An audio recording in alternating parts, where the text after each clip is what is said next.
Hi all P S C മെൻറ്ററിലേക്ക് സ്വാഗതം. നമ്മളിന്നിവിടെ നോക്കാൻ പോകുന്നത് ചില നിറങ്ങളും അവയിൽ അടങ്ങിയിരിക്കുന്ന രാസവസ്തുക്കളുമാണ്.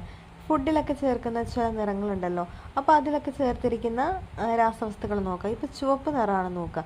ചുവപ്പിൽ കാർമോയിസിൻ, എറിത്രോസിൻ, പോൺസിഫോറ എന്നിവയൊക്കെയാണ് ഈ രാസവസ്തുക്കളൊക്കെയാണ് ചുവപ്പ് നിറത്തിൽ ആഡ് ചെയ്തിരിക്കുന്നത്.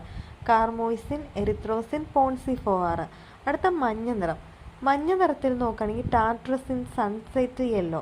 ടാർട്രസിനും സൺസെറ്റ് യെല്ലോയുമാണ് മഞ്ഞ നിറത്തിൽ ആഡ് ചെയ്തിരിക്കുന്നത്. അടുത്ത നീല നിറം. നീല നിറത്തിൽ വന്നിട്ട് ഇൻഡിഗോ കാർമൈനും ബ്രില്യൻറ്റ് ബ്ലൂ ആണ് നീല നിറത്തിൽ ആഡ് ചെയ്തിരിക്കുന്നത്. ഇൻഡിഗോ കാർമൈനും ബ്രില്യൻറ്റ് ബ്ലൂ. അടുത്ത ഗ്രീൻ കളർ ആണെങ്കിൽ ഫാസ്റ്റ് ഗ്രീൻ ആണ് ആഡ് ചെയ്തിരിക്കുന്നത്. അപ്പോൾ ചുവപ്പ്, മഞ്ഞ, നീല, പച്ച ഇവയിൽ അടങ്ങിയിരിക്കുന്ന രാസവസ്തുക്കൾ നമ്മൾ നോക്കിയിട്ടുണ്ട്. എല്ലാവരും പഠിക്കുക. Thank you. P S C mentor ഒന്ന് സബ്സ്ക്രൈബ് ചെയ്യുക, ലൈക്ക് ചെയ്യുക കേട്ടോ.